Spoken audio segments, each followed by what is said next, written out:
Hello and welcome to this video. In this video I'm going to share you a Excel tip for formatting your text. For example, I have a random 100 names in my Excel in a names column.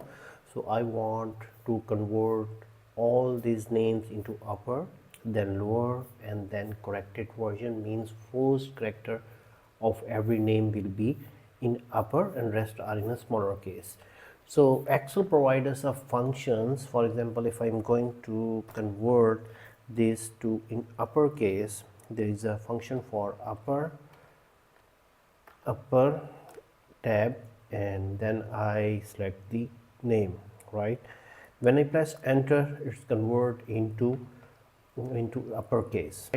From extreme right lower corner there is a plus sign, and I can drag this formula to rest of my rows here, and you can see all names are converted into uppercase.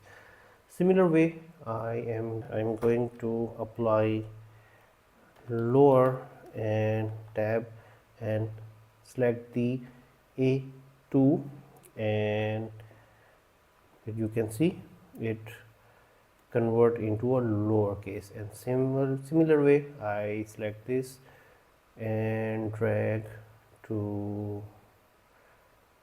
lowercase, and when I stop it, it converts all those into a lowercase. Now it's time for a third or a proper function. Then I write p proper and tab, then I'm going to select this column and close the bracket, enter. You can see it update, right? And from here I drag it and go at the end of Excel, right? When I leave it, it converts into all column. So this is the quick video where I share you a 3 string functions that help you to format your text. See you in another video.